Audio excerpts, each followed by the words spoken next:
Alejandro Guillé, senador de la República, sociólogo, periodista, destacado periodista de varios medios de comunicación, TVN, Chilevisión, Radio ADN, Radio Chilena, expresidente del Colegio de Periodistas de Chile. Y bueno, Alejandro, te damos la palabra para tu intervención.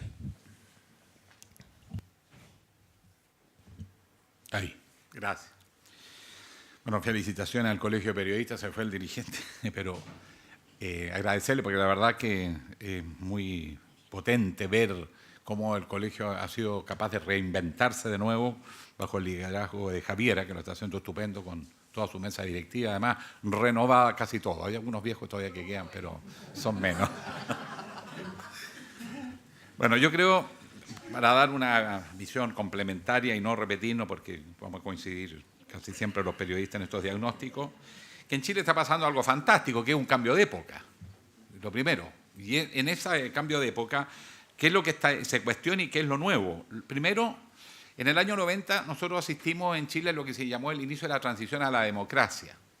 Y se tomó un diseño de transición muy simple. Es tan delicada la situación porque los militares están ahí, Pinochet está ahí, etcétera, que los partidos políticos de la época, que todavía están en un proceso de reconstitución, nos ofrecieron una transición pactada. O sea, se hizo un gran acuerdo, la política de los consensos, inspirada en el consenso de Washington, donde se concluyó que el modelo económico era bueno, pero que había que avanzar en más democracia.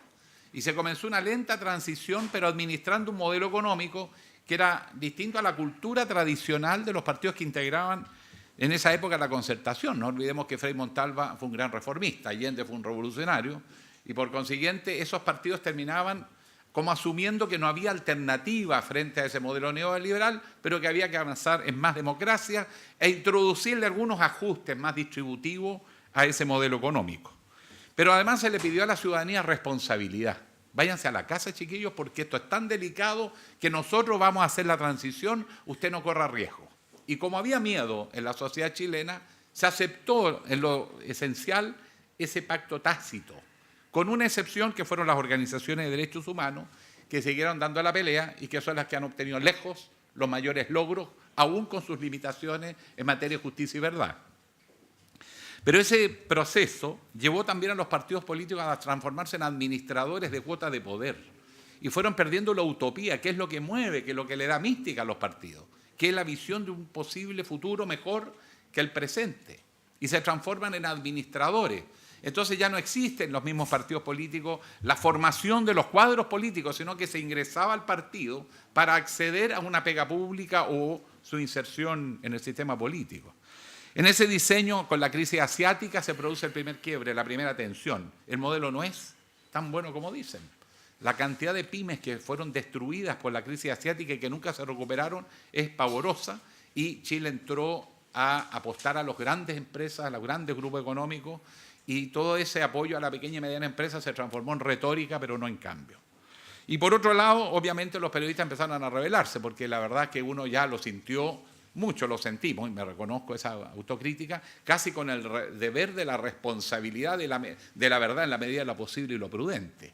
Solo una anécdota que refleja ese periodo de los 90, cuando hay un descubrimiento de un centro de inteligencia militar que captaba las llamadas telefónicas y que operaba en el centro de Santiago. ¿Se acordarán los que tenemos en República? Y Televisión Nacional lo difunde y se hace un gran escándalo. Y estaba Correa todavía como ministro y manda a hacer una encuesta. Y la encuesta decía, la inmensa mayoría le cree a Televisión Nacional de Chile que están espiando. Pero la mayoría de la gente decía que era imprudente haberlo dicho. Eso les refleja el clima que se vive en el país. Porque hay que asumir lo que la gente hace en las circunstancias y condiciones que le toca vivir. Había miedo en Chile. Y el enemigo estaba ahí también. Eran días muy tensos, acuérdense de los enlaces, los boinazos. Había grupos que se negaban a aceptar la propia transición en la que ellos se habían comprometido. Yo creo que con la crisis asiática se rompe eso de que el modelo económico es fantástico y es el fin de los tiempos, como hubo algunos autores que hablaron del fin de la historia, qué sé yo. Y en paralelo, la sociedad empieza a exigir más libertad y más debate. Nosotros estábamos en Chilevisión y eso lo captamos muy claro. Era el canal heredero de la Universidad de Chile, pero que se había privatizado porque el entonces rector estimó que no era necesario un canal de televisión para una universidad. Me imagino que todavía se estará cortando las venas, porque no servía para nada la televisión en un canal y solo daba pérdida. Anécdota mediante, nos dimos cuenta que el chileno quería opinar, pero el chileno no se atrevió a opinar. Entonces primero creamos un panel que fue el famoso Tolerancia Cero, que marcó época porque es el programa político que más tiempo ha estado en televisión, y empezamos a discutir entre nosotros y la gente nos decía, cuídense, como si hubiesen a desaparecer algunos. Esto no era la dictadura, estábamos en democracia formal, si ustedes quieren, pero ya había una situación de irregularidad. Pero la gente tenía poco menos que veía una épica en dar una opinión. Y además era una opinión que ni siquiera era tan crítica del sistema, porque todavía no aparecían como visiones alternativas. Y después dijimos un paso más. Porque a mí me chocaba un poco cuando le decía yo a los periodistas, salgan a la calle y pregúntenle a la gente de los paraderos buses, y la gente arrancaba. No se atrevían a opinar, tenían miedo. ¿Cómo lo hacemos? Termómetro. Vamos a hacer un programa donde la gente va a opinar. Y eso fue con el pingüinazo, donde fuimos incluso a los liceos y hacíamos los debates dentro de los liceos tomados, para que la gente recuperara la capacidad de opinar. Y Chile fue otro. A mediados de la década del 2000, Chile recupera la capacidad de opinar y de disentir.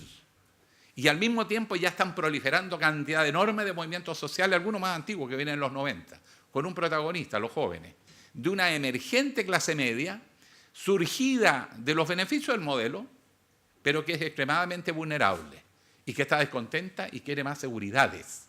Esa clase media no es la vieja clase media vinculada al Estado, es la clase media que nace en el retail, en el comercio, el pequeño emprendimiento, etcétera, que por primera vez sus hijos pueden llegar a la universidad, pero que ha progresado por la vía del endeudamiento y que está agotada. Entonces empiezan a aparecer, los primeros fueron los mapuches, cuando reivindican su cultura, su civilización, su historia, su lenguaje. Son los jóvenes mapuches que fueron a estudiar y que toman conciencia de la destrucción de su mundo, de su cultura y de su nación. Y empiezan a aparecer también la diversidad de género, los ambientalistas, los regionalistas, los animalistas y cuánta organización hay. Pero lo que gatilla el quiebre definitivo es el movimiento estudiantil. Entre paréntesis, la reforma educacional no responde a la demanda que origina todo este cambio, el endeudamiento de las familias que están en la universidad. No hay ninguna solución hasta ahora. Y eso fue lo que originó el movimiento y la rebelión de las clases medias. Los jóvenes salen a la calle y los padres salen a tocar las ollas en las comunas de clase media de Santiago. Esa noche yo recorrí del canal y era impresionante en comunas como Ñuñoa, La Reina, Providencia, Peñalolén, que son comunas más clase media, menos clase media, pero esencialmente clase media, donde más resonaron las ollas. Era esa emergente clase media que se ve vulnerable porque ha progresado, pero su situación es tremendamente precaria. Y esas reivindicaciones encuentran un aliado, la revolución de las tecnologías de la información, que le da el soporte, porque los medios tradicionales defienden el modelo, pero los medios nuevos no son controlables por el poder y ponen la agenda. A través de las redes sociales, de las TICs, de la web, se produce la verdadera revolución de la sociedad chilena emergente, que le rompe el monopolio de los medios tradicionales y los obliga a abrir la agenda. Y estamos en otro Chile. Pero ese es un Chile que es curioso, porque corre paralelo a las instituciones. Lo que se está quedando en evidencia es que el cambio es más profundo de lo que se ve. Hay una crisis general de las instituciones. ¿Qué joven, acostumbrado a moverse en la red que sube información, baja información, se comunica con otros, forma redes, forma grupos, crea liderazgo, tiene seguidores, se va a ir a meter un partido político burocrático, jerárquico y autoritario, donde la transparencia brilla por su ausencia? Es lo anacrónico. Pero también es anacrónico la escuela. Si la crisis de la educación no es solo el financiamiento, ese profesor enfrentado al alumno en una relación vertical, en el mundo de la globalización y de las redes de la participación, está en crisis la institución misma. Y el mismo rol del profesor ha perdido significación porque ya no es el depositario del conocimiento. En consecuencia, no hemos abordado en su profundidad estos cambios que se están produciendo. Entonces los partidos políticos van demasiado tímidos, se están quedando atrás frente a una sociedad que cambia más rápido. La educación no es solo financiamiento, es el concepto mismo de escuela para el siglo XXI. Pensémoslo, el Estado, este Estado burocrático, jerárquico, centralizado que tenemos en Chile, donde el ministro tiene que viajar de Santiago a resolver la marea roja de Chiloé Uno pregunta, entonces, ¿qué hacen en Chiloé? ¿Para qué está el intendente? Que necesita un ministro de Santiago ir a resolver un problema. Además, aparece el ministro cuando ya el problema está desatado. Entonces, el país empieza a hacer crisis, y es una crisis que va más allá de la corrupción de la clase política, que cuando enfrentada a que no tiene utopía y solo es administradora de poder, bueno, entra en diálogo inevitable con los otros grupos de poder nomás. Y el poder del dinero, el poder político se tocan, entran en complacencia, y no se das ni cuenta cuando eso va avanzando. Entonces, el desafío que tenemos en Chile hoy es poner a tono las instituciones. Y el periodismo también tiene un desafío acá. Ya no es el periodismo del siglo XX, este es otro periodismo. Es un periodismo donde la enorme diversidad de medios para comunicarse nos exige una enorme capacidad de recuperar la ética como el sentido de la profesión, porque la gente no identifica a los periodistas de la gente que está subiendo información a la red. En consecuencia, hay un tema de credibilidad también. Entonces, el periodismo va a tener que ser la profesión que le pone credibilidad a las versiones y a la información que circula en la red, porque aquí circula cualquier cosa sin selección ni arquitectura. No hay una visión coherente del país. Entonces la gente ve que la información llega un momento que se pierde. Entonces la necesidad de ordenar los procesos en forma más comprensiva empieza a ser una necesidad, y eso supone un soporte intelectual y ético nuevo. Nunca como ahora la ética ha sido tan importante, pero necesitamos periodistas que entiendan que su profesión ya no puede ser la simple licenciatura, hay que especializarse en economía, en relaciones internacionales, en poder. Los temas de género son tremendamente delicados. Mi señora es antropóloga, así que yo tengo una ventaja en eso, de que todos los días me dijiste, ¿por qué hablas de minorías sexuales? ¿Cómo te consta que son minorías primero? Claro, obvio. La diversidad de género habla, por ejemplo. O ¿por qué tú dices los pueblos originarios? La ley dice pueblos indígenas. Cosas que para uno no tiene mucho revuelo, pero para los involucrados, para los grupos, tiene mucha significación el lenguaje. Todos sabemos que además el lenguaje construye realidad. En consecuencia, tenemos esos desafíos. Ahora, ¿qué estamos haciendo frente a esto? Porque para eso llegué al Congreso. Lo que hace un parlamentario es dos cosas: legisla y representa. En lo legislativo, estrictamente, hemos presentado un proyecto de ley de avisaje estatal. El Estado chileno gasta entre 40 y 50 millones de dólares al año en avisaje, publicidad, etc. ¿Dónde se va eso? Al Mercurio, a La Tercera y un par de canales de televisión. Y este gobierno que se queja todos los días del monopolio de los medios es el principal financista de esos medios. Explíquemelo a alguien. ¿Ah? Bueno, y cuando llegué con estos proyectos al Congreso y necesité el patrocinio del gobierno, se los fui a pedir al gobierno y a los militares le tirita la pera, como le tiritó un ministro una vez. Entonces, ¿dónde está la consistencia entre el discurso y lo que hacemos? Ahí están los recursos. Imagínense, la ley espejo consiste en que a lo menos en la mitad de ese recurso se va a regiones. Los medios regionales para un país descentralizado. Y eso va a todos los medios, no solo a la radio, a la tele y a los diarios, sino a los medios electrónicos, porque son la nueva forma de comunicarse del siglo XXI. Entonces necesitamos buenos periódicos electrónicos o multimedios, porque van a aparecer nuevos medios con otras características. Y eso también tenemos que llegar a ellos para que eso se pueda desarrollar, porque eso profundiza la democracia. Otro proyecto de penalizar, obviamente, de la parte de las penas corporales, los delitos de opinión. ¿Cómo van a estar metiendo preso a alguien por dar una opinión? Porque uno se puede incluso equivocar.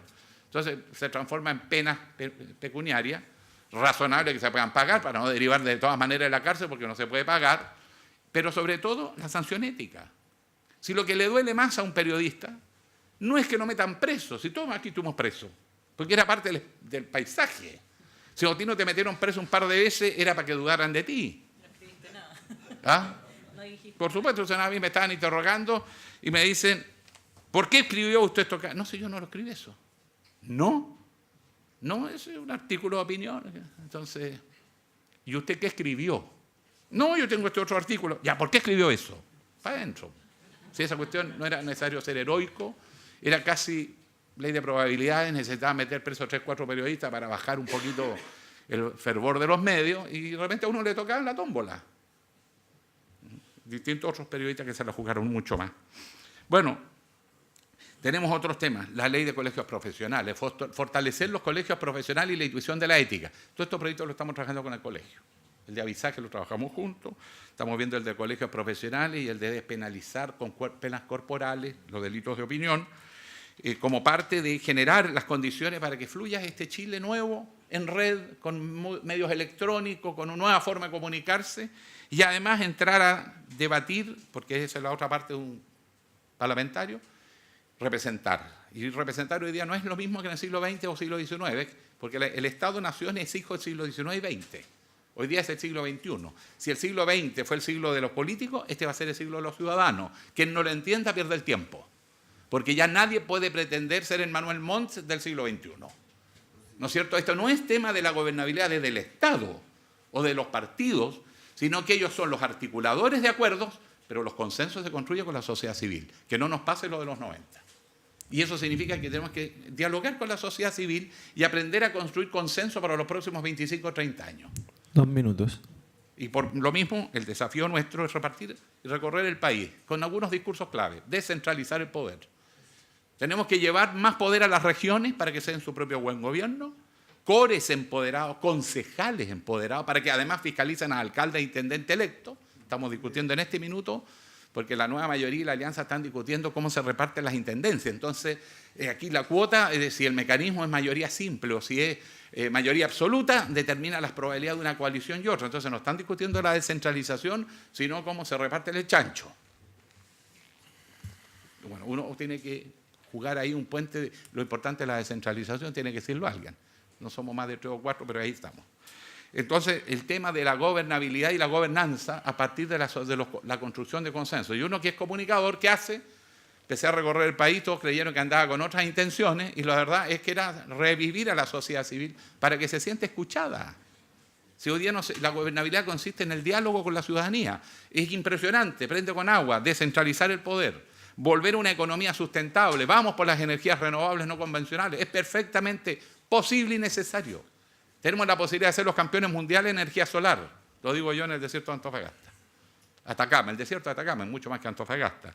Y recuperar el cobre y el litio como parte de cadenas de valor, la industria. ¿Por qué los demás pueden y nosotros no? No podemos seguir siendo una economía extractiva. Además, una política de puertos, mirando al futuro. Si este país no tiene puerto estratégico, el Callao va a ser el gran puerto y nosotros vamos a ser puerto de cabotaje. Integración, ¿qué hacemos peleando con Bolivia? Como si Bolivia fuera Evo Morales. ¿Dónde están las organizaciones sociales? ¿Dónde está el pueblo de Bolivia? Ellos ganan, nosotros también cuando nos entendemos.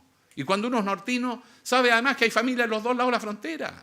Vaya Calama, todos parientes con Bolivia. Porque es nuestra historia en el norte. Nosotros queremos la integración con los vecinos, la complementación. Cómo la política exterior chilena va a ser Evo Morales todos los días. Tenemos que ser proactivos, abrirnos al mundo, a la integración de los pueblos y a buscar maneras que todos ganemos. Y yo creo que esa nos falta proactividad. Entonces necesitamos una visión. Y los medios de comunicación y los periodistas tienen hoy día una responsabilidad que no tuvieron en el pasado.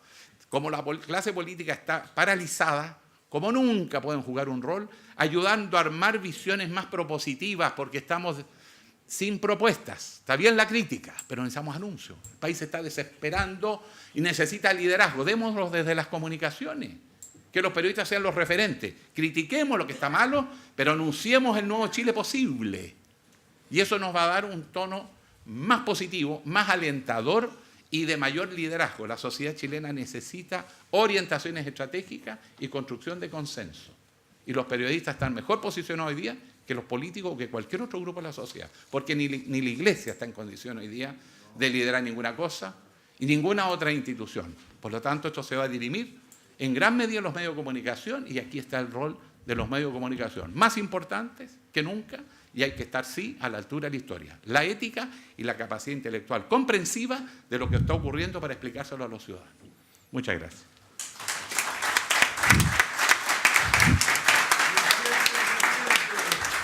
Esto es un accidente. Bueno, este aplauso que sea también para todos nuestros expositores.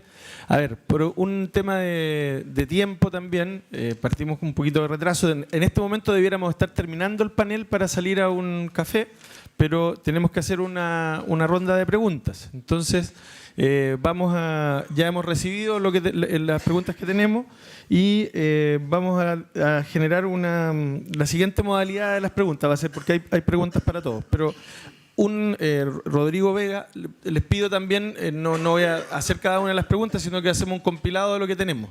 Pero Rodrigo Vega hizo una pregunta para todos y esa para que la comenten, además de la pregunta individual que en algún momento les voy a hacer. Rodrigo Vega para todos pregunta: ¿qué medidas, caminos o lineamientos concretos se les ocurre para crear mayor unidad entre colegas con el objetivo de mejorar las condiciones laborales y además crear medios nuevos de periodistas como empresarios con una visión empresarial? Esa es una pregunta para todos, en el fondo, desde la perspectiva de la unidad y de la creación de empresas, digamos, periodísticas. Es la pregunta de Rodrigo Vega.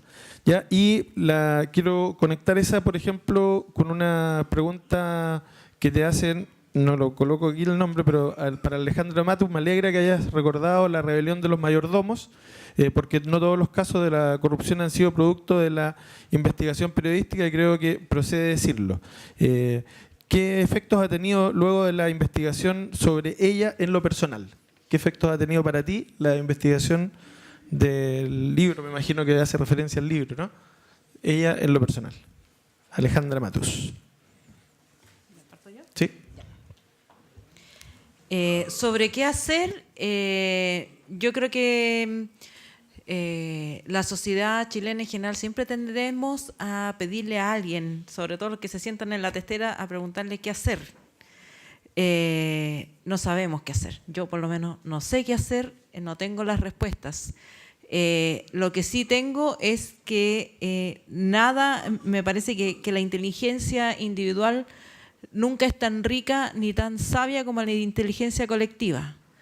Sí podemos fortalecer nuestras organizaciones en donde estemos, digamos. A veces si no estás en un medio, en la junta de vecinos, lo que sea, yo creo que participar y estar en comunión con otros nos ayuda a ver. Y particularmente los periodistas que nos nutrimos de lo que le interesa o le preocupa a la gente. Fortalecer el colegio de periodistas me parece que está sucediendo y que debiéramos revivirlo. Por mucho tiempo nos quejamos, y me incluyo, del colegio de periodistas, pero sin hacer nada, ni participar, ni ir, que es una manera de agravar los problemas. Y yo creo que en Patota se nos van a ocurrir cosas o nos vamos entre nosotros a encontrar proyectos de medios, preguntarle a los que lo han hecho cómo lo están haciendo y cómo se pueden financiar, cómo logran financiarse. Por ejemplo, a Bruno, o sea, a los que están haciendo hay que usar esa sabiduría. Ellos ya llevan adelantado una parte del camino. Sobre lo que la investigación me ha provocado. A ver, yo creo que la investigación periodística es algo que uno hace, es una actividad dentro del periodismo. Mi opinión particular es que todo el periodismo debiera ser investigativo. Lo que pasa es que hay investigaciones de un día, que para la nota del día, y otras que son más largas, pero en general la función periodística debiera ser un periodista que duda de lo que se le dice y trata de confirmarlo por sí mismo. A veces lo que se le dice va a descubrir que es cierto, en otras ocasiones va a descubrir que requiere correcciones en sus grados más débiles.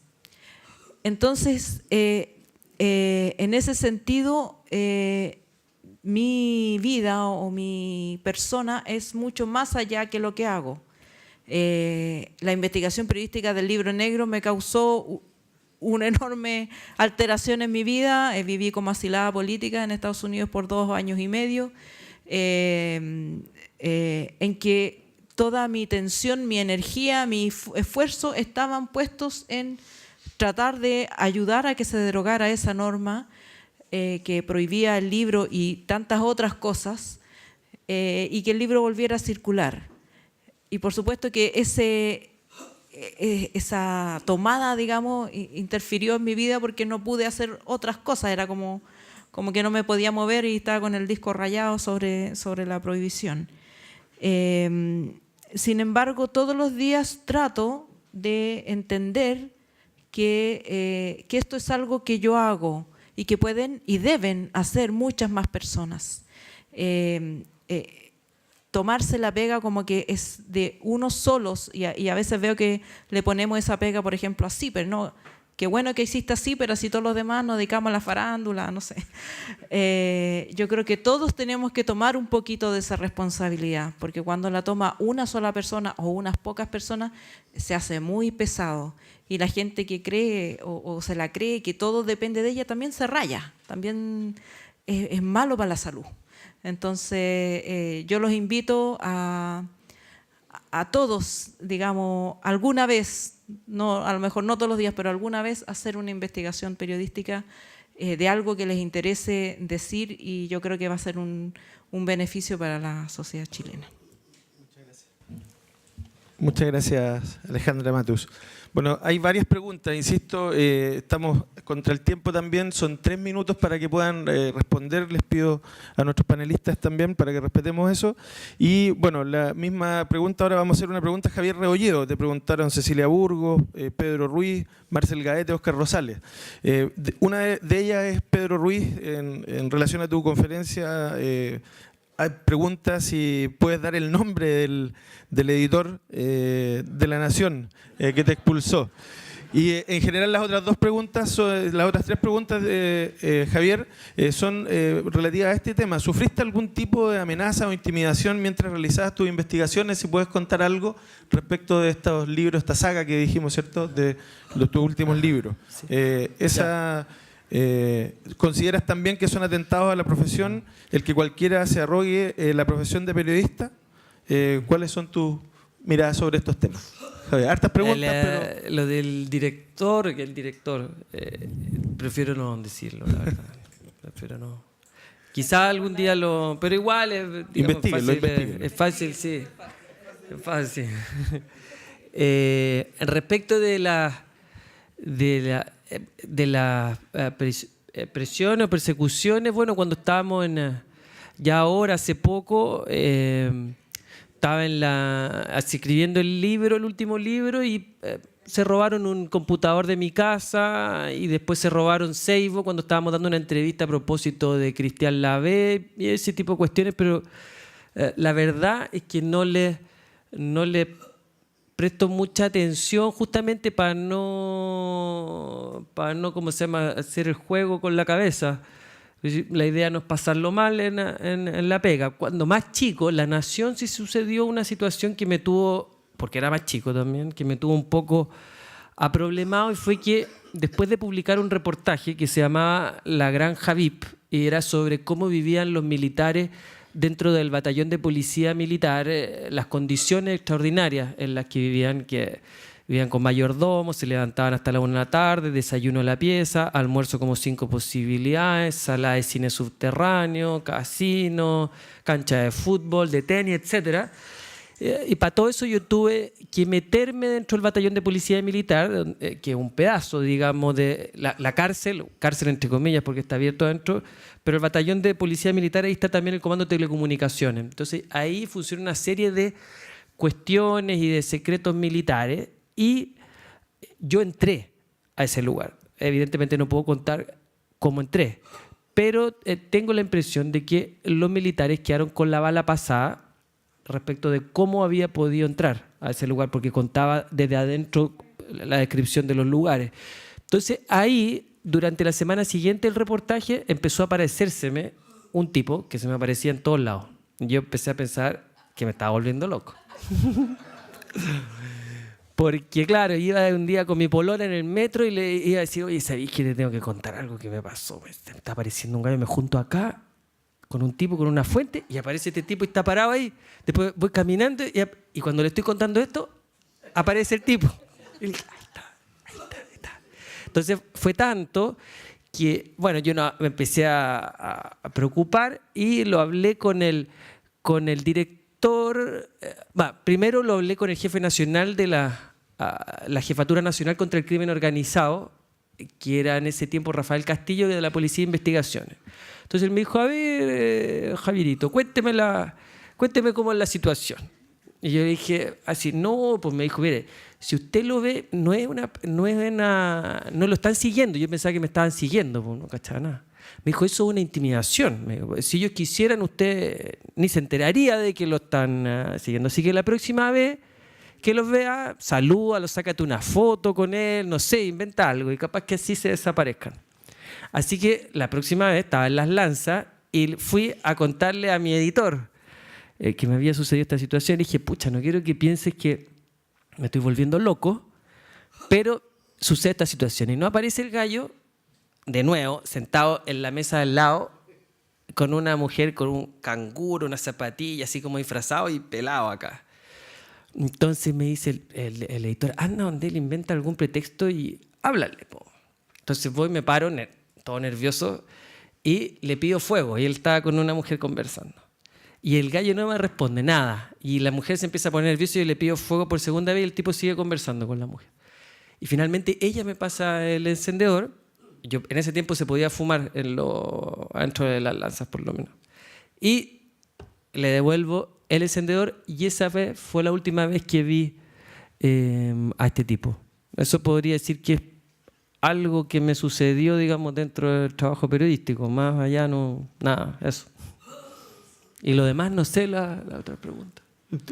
Algunas medidas para los caminos, lineamientos concretos para crear mayor unidad entre colegas y para hacer emprendimientos periodísticos. Lo de los emprendimientos, la verdad es que no sé. Yo me imagino que la calidad periodística, por un lado, como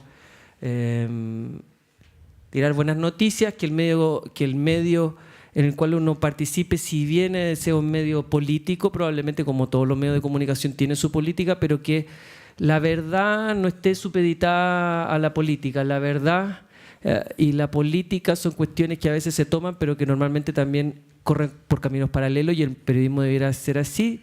Los ejemplos durante el siglo pasado en que la verdad intentó asimilarse a la política o se dejaron de decir cosas por la política o se manipuló la verdad por la política, tanto de la derecha y de la izquierda, son ejemplos lamentables, digamos, que socavaron el espíritu humano en profundidad. Así que yo creo que eso por un lado. Por otro lado, digamos, la parte del emprendimiento no tengo mayor información. Y en cuanto a la cuestión de la unión y la fuerza, yo creo que esto mismo, el Colegio de Periodistas, la instancia que se me ocurre, la sindicalización, por supuesto, para los que estén trabajando en medios de comunicación y, digamos, para los independientes, además del Colegio de Periodistas, yo no sé si es que existirá alguna forma sui generis de inventar algún sindicato o alguna cuestión que no. Estoy pensando en cómo me puedo acoger yo también, además del colegio, si es que existiera alguna posibilidad, y dejo la pregunta hecha porque la verdad es que no sé. Así que eso. Muchas gracias. Gracias, Javier. Bueno, insisto, estamos contra el tiempo. Vamos a los últimos tres expositores. 3 minutos, por favor, bien ajustados sus tiempos. Bruno, Silvia Paillán te hace una pregunta. ¿Cambió la línea editorial tras la condena en El Ciudadano? ¿Qué recomienda a los colegas que hoy están querellados? Y bueno, la referencia que puede hacer también a la unidad y el emprendimiento periodístico. Bruno Sommer. Ya, bueno, una pregunta que me ha salido en hartos espacios donde he participado en el último tiempo, que claro, si cambió o no la línea del diario. Lo que ha hecho el Ciudadano los últimos 3 años es dejar de ser un medio, por decirlo, entre comillas, alternativo. Si igual es una alternativa de información, pero con vocación de ser un medio masivo, ¿ya? Y nosotros, para alcanzar esa masividad, ¿qué es lo que hacemos? Por una parte, nuestros contenidos o una serie de contenidos buscan entretener a la población y qué sé yo, son, entre comillas, lo podríamos llamar las típicas pildorillas informativas. Quizás contenido que no tiene mucho trasfondo, pero que sirve para generar lectoría en el mismo medio. No sé, 7 formas de olvidar a tu ex, 4 formas de no sé qué cosa, ¿ya? Ese tipo de notas que trae lectoría al diario. Pero el Ciudadano, en el fondo, sigue publicando los mismos temas de siempre. O sea, temas de medio ambiente, temas de derechos ciudadanos, que la Asamblea Constituyente, que desde el número 1 que partió ha sido uno de los propósitos y es como por decirlo, una de las madres de la lucha, entendiendo que esto es un proceso, pero la Asamblea Constituyente. La línea editorial del Ciudadano se conserva intacta. Lo que hicimos fue ampliar nuestra gama de contenidos publicados. ¿Y qué nos ha permitido eso hoy día? Hoy día el Ciudadano es, en Chile, a través de las redes sociales y Facebook, y porque de Facebook vienen las visitas también al sitio, se derivan al sitio, Y esto la industria no lo quiere reconocer de medios, pero hoy día el ciudadano es el medio de comunicación más leído del país. En redes sociales, en Facebook, somos más grandes que el Mercurio, somos más grandes que La Tercera, somos más grandes que Bio Bio. La semana pasada pasamos a dejar al país de España. Somos más grandes que el país de España en Facebook y las redes sociales. Pero la industria no lo quiere reconocer porque el ciudadano hay que omitirlo. No existe como medio de comunicación en este país. Pero la línea editorial no ha cambiado. Así que en el fondo, el que compra la edición impresa lo podrá comprobar. En la edición impresa solamente hay noticias que importan. Qué sé yo, infografía, reportaje, entrevista. Y hicimos un esfuerzo incluso porque nos decían, pucha, subió mucho el precio del ciudadano, cuesta una luca, aparece una vez al mes. Hicimos el esfuerzo de sacar una publicación con un precio más módico, alcance de todo, a 300 pesos. Semanalmente, estamos en los kioscos de todo el país. Y ahora respecto, claro, a la pregunta de cómo hacer más unidad entre los colegas y generar nuevos medios de comunicación, la respuesta que yo digo es la siguiente, o sea, los modelos tienen que ser, o sea, aquí en este país se crean sociedades anónimas, pero eso nos olvidamos de las cooperativas, y las cooperativas que existían fueron todas anuladas. No hay cooperativas ya casi en este país. ¿Ya? Yo creo que hay que repensar la forma en que se crea un emprendimiento. O por último ya, si funciona como sociedad limitada, pero bueno, que el sentido sea de cooperativa. Que... 30 segundos. Ya, 30 segundos. Y bueno, y lo otro es avanzar hacia, no sé, por ejemplo, la sindicalización interempresa. Todos los trabajadores, o sea, federación, o a través del mismo colegio de periodistas que lo propicie. Negociemos colectivamente todos los colegas, todos los periodistas a lo largo del país. Eso. Muchas gracias, Bruno. Y bueno, me dicen que ya no puedo hacer preguntas, pero a Alejandro te llegaron varias preguntas. Quiero tomar la primera, que puede ser una referencia general. ¿Cuál es el compromiso parlamentario para garantizar las buenas condiciones laborales de los colegas, ya sea en los medios o en los mismos trabajos que hoy día en el Estado? Porque hay muchos que trabajan a honorario o incluso por mercado público, que trabajan como externos para el Estado. ¿Podría responder esos 2 minutos, por favor, Alejandro? Disculpa. En uno. Eso. No. Mira, sobre el Colegio de Periodistas en rigor no tiene como objetivo una representación de carácter sindical. El Colegio de Profesores mezcla colegio profesional con sindicato y negocia los sueldos, qué sé yo, pero el Colegio de Periodistas, el Colegio Médico, el Colegio de Abogados, lo que luchan es por intereses de la sociedad. Léase la libertad de expresión, en el caso de los periodistas. En consecuencia, no nos pilla. Pero las organizaciones intersindicales, interempresas, las organizaciones sindicales de ese tipo son perfectamente legítimas.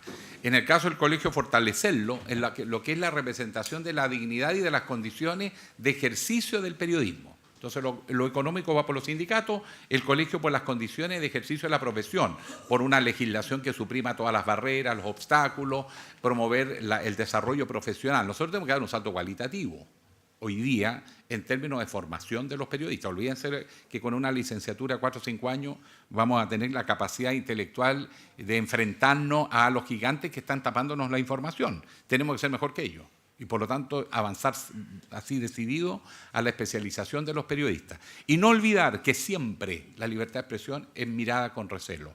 Cambian las tareas, cambian los peligros, pero siempre va a ser constante la lucha contra las barreras a la libertad de expresión. Por eso que es importante tener un colegio donde todos participemos activamente. Yo todavía me mantengo activo en el Colegio Periodista y de hecho mi gestión en materia de legislación ha sido trabajar junto con el colegio todos estos proyectos que hemos mencionado. Pero yo creo que el colegio nos va a ayudar mucho en lo que es las condiciones para el ejercicio de la profesión.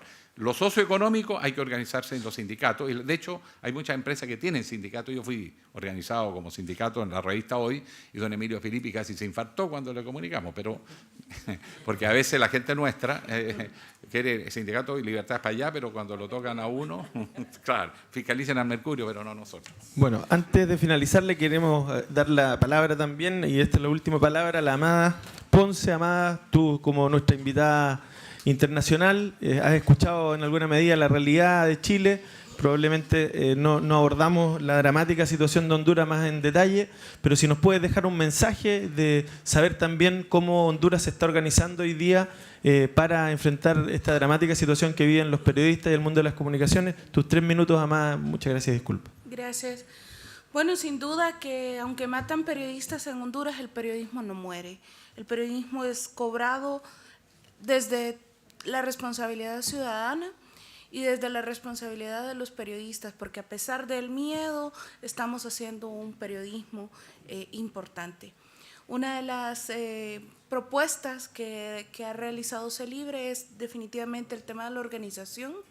Esta organización va incluyendo periodistas graduados y no graduados, trabajadores de medios de comunicación, reporteros en las regionales, y actualmente estamos ubicados en 16 de los 18 departamentos. Cada una de estas organizaciones, denominada Red de Alertas y Protección a Periodistas, pues tiene una dinámica interna muy diversa, y es una de las opciones que los animo a que conozcan.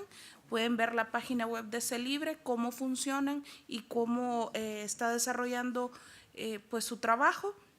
Igualmente, las nuevas tecnologías han sido es una vía de escape para los periodistas que no tienen medios de comunicación que los respalde.